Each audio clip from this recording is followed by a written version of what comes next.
السعير وللذين كفروا من ربهم عذاب جهنم فبئس المصير وسحقا لأصحاب السعير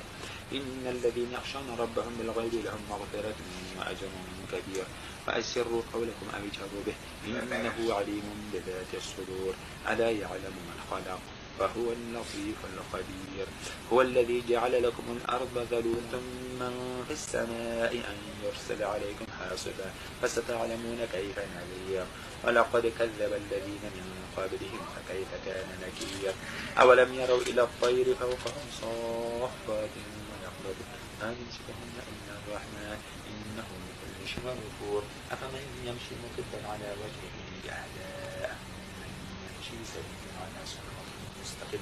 قل هو الذي أنشأكم وجعل لكم السمع والأبصار والأفئدة قليلا ما تشكرون قل هو الذي ذرأكم في الأرض وإليه تحشرون فقد وقيل هذا الذي كنتم به تدعون قل أرأيتم إن أهلكني الله ومن معه السلام عليكم.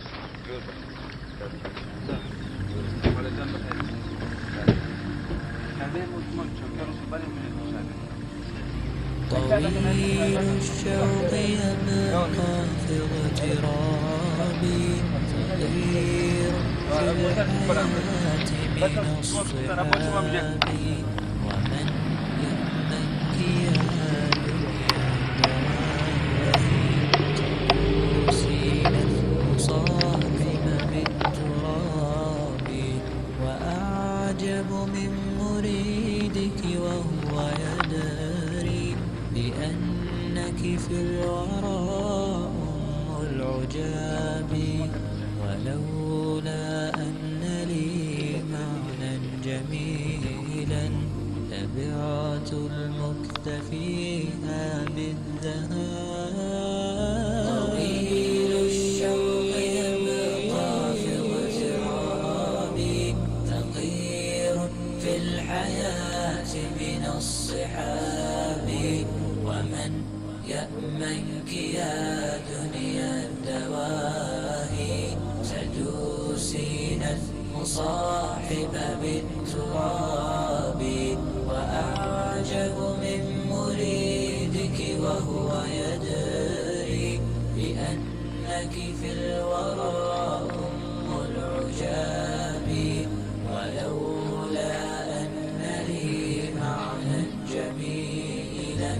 تبعت المكت فيها بالذهاب رأيت الله في ذا الكون ربا جميع الكائنات له تحابي شواهد أنه فرد جليل على رغم المجاهر بالكلاب رأيت الله في ذا الكون ربا جميع الكائنات له تحابي شواهد أنه فرد جليل على رغم المجاهر بالكلاب تأمل قدرة الرحمن وانظر سيهديك التأمل للصواب ومد الطرف في